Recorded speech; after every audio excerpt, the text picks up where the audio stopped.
السلام علیکم ورحمۃ اللہ وبرکاتہ۔ القدس کی اتنی اہمیت کیوں؟ ایپیسوڈ 3۔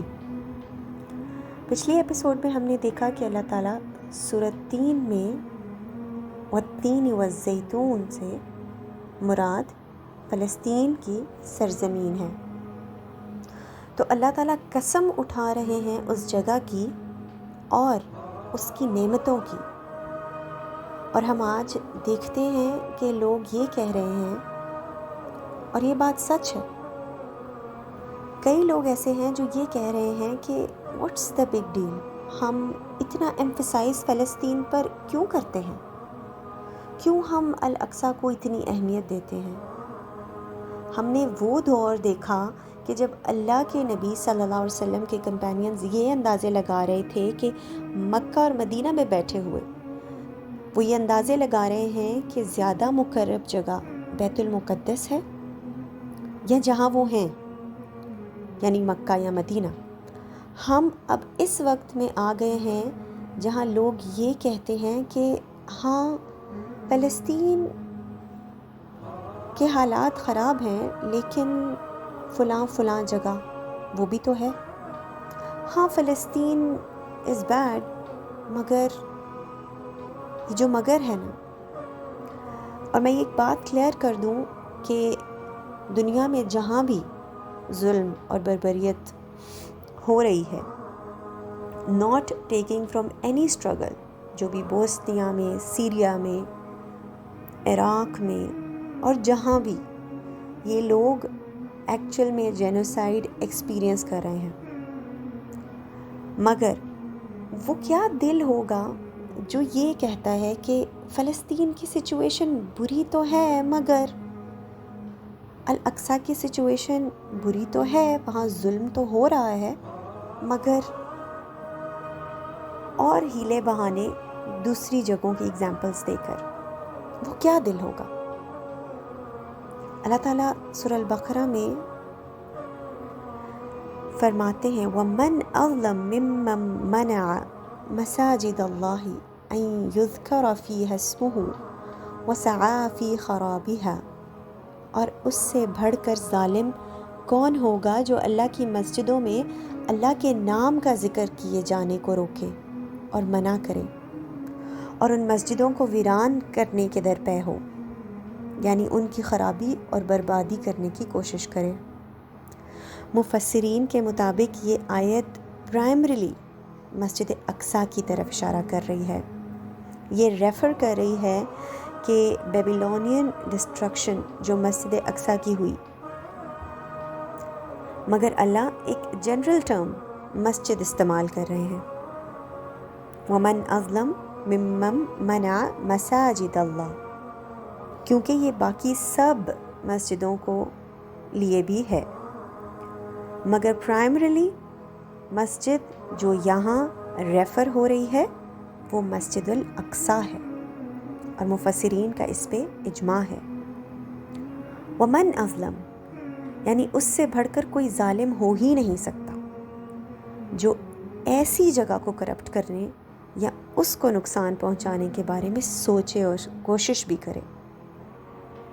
آگے اللہ تعالیٰ فرماتے ہیں أُولَئِكَ مَا كَانَ لَهُمْ أَن يَدْخُلُوهَا إِلَّا خَائِفِينَ، ایسے لوگ اس قابل ہیں کہ ڈرتے اور خائف ہو کر ہی ان مسجدوں میں داخل ہوں، یعنی اللہ یہ سمجھا رہے ہیں، ان کے دل کا حال بتا رہے ہیں کہ نو میٹر یہ زائنسٹس اور یہ بڑے بڑے پولیٹیشنز کتنے ہی پروٹوکول، کتنی ہی سیکیورٹی میں اس سرزمین پر سینہ تان کر چلیں اور یہاں پر مارچ کریں، اللہ کہتے ہیں ان کے دل اندر سے ڈرے ہوئے ہوتے ہیں۔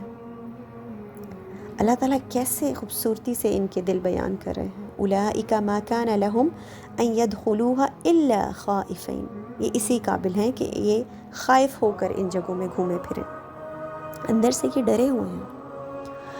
لہم فی الدنیا خزی ولہم فی الآخرۃ عذاب عظیم، ان کے لیے دنیا میں بھی رسوائی ہے اور آخرت میں بھی عذاب عظیم۔ تو ہم یہیں سے سٹارٹ لیتے ہیں۔ اگر آپ کو کوئی فکر ہی نہیں کہ مسجد اقصیٰ میں کیا ہو رہا ہے ایز اے پارٹ آف ایمان، اگر آپ کو اس کی کوئی پرواہ ہی نہیں، تو آپ کیسے کلیم کر سکتے ہیں کہ آپ کسی بھی اور مسجد کی فکر کرتے ہیں؟ اگر آپ اس کاز کو ہی نہیں سمجھتے اور اس کی پرواہ ہی نہیں کر رہے، تو آپ کیسے یہ کلیم کر سکتے ہیں کہ آپ کسی بھی اور ہیومینیٹیرین کاز کی پرواہ کرتے ہیں؟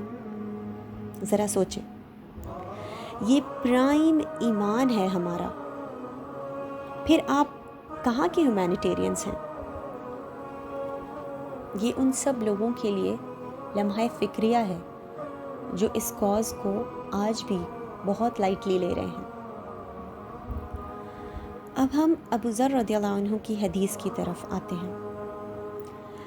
I want you to focus on the narrators، کہ ان احادیث کے راوی کو ذرا غور کریں، کیونکہ ایک خاص اینگل ہے جس سے ہم ان کو پڑھنے جا رہے ہیں۔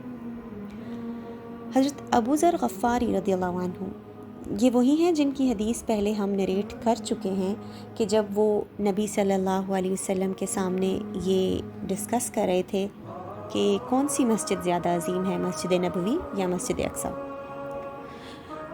ان کی حدیث ہے سنن النسائی میں، ابو ذر الغفاری رضی اللہ عنہ نے نبی صلی اللہ علیہ وسلم سے پوچھا کہ زمین پر سب سے پہلی مسجد کون سی بنی تھی؟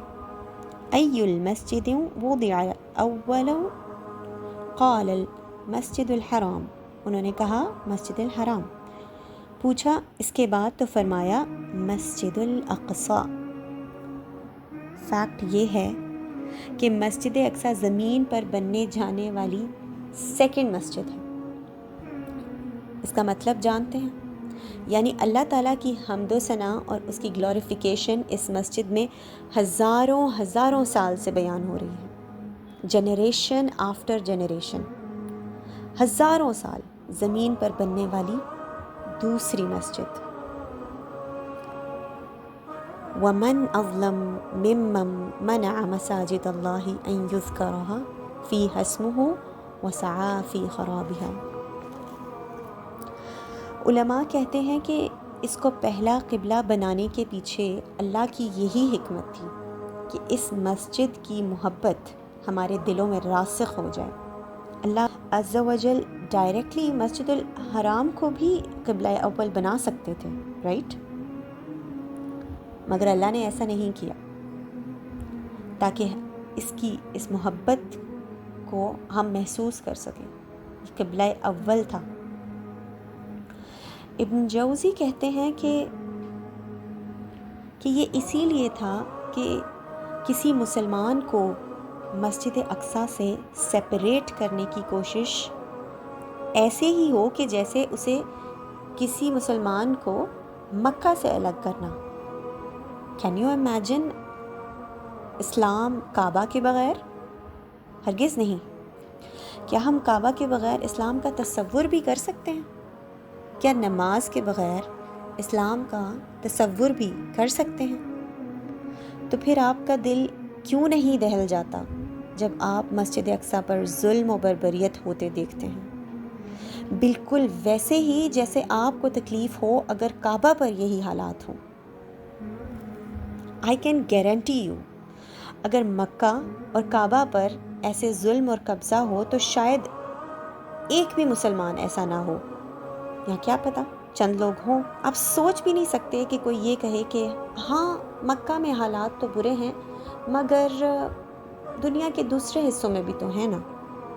کیا آپ کسی مسلمان سے یہ ایکسپیکٹ کرتے ہیں کہ وہ یہ بات کرے؟ تو پھر مسجد اقصیٰ کے بارے میں یہ بات کیوں؟ آپ یاد کریں جب کووڈ آیا اور لوگوں نے حرم میں طواف رکا ہوا دیکھا تو کہنے لگے کہ یہ تو قیامت کی نشانیاں ہیں۔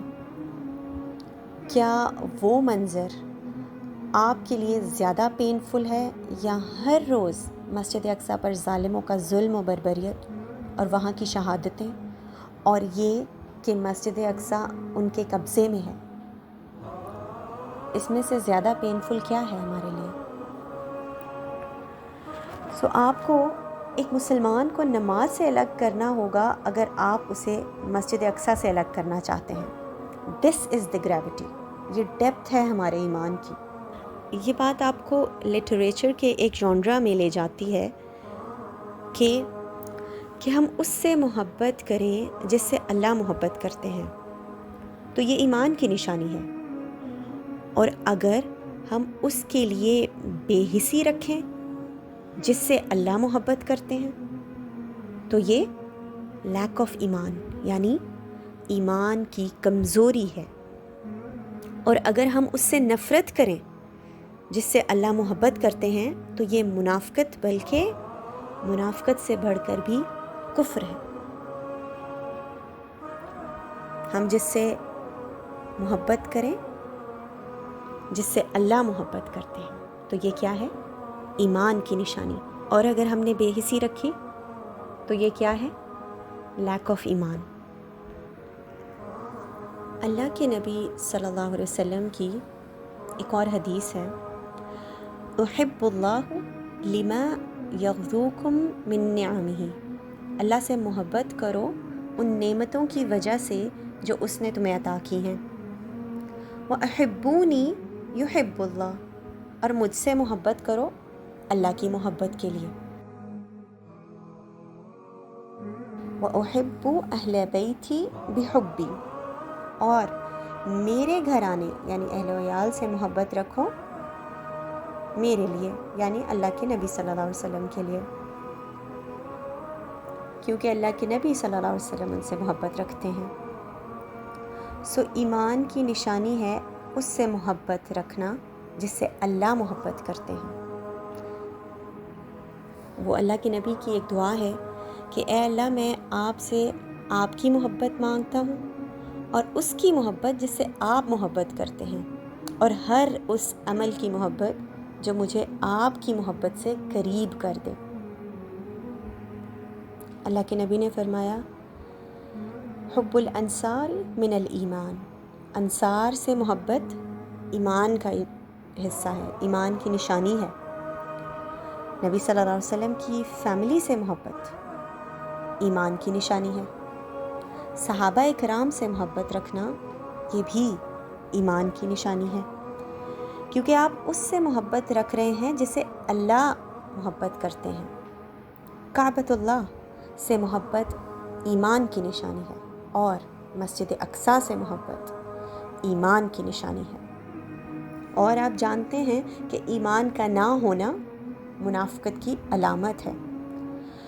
تو جب کوئی کہے کہ واٹس دا پوائنٹ، مسجد اقصیٰ سے آپ کا جڑنا کیوں ضروری ہے، تو سمجھ لیں اور سمجھا دیں کہ یہی بنیاد ہے، یہ آپ کے ایمان کا بیسک حصہ ہے کہ آپ اس مسجد سے محبت رکھیں.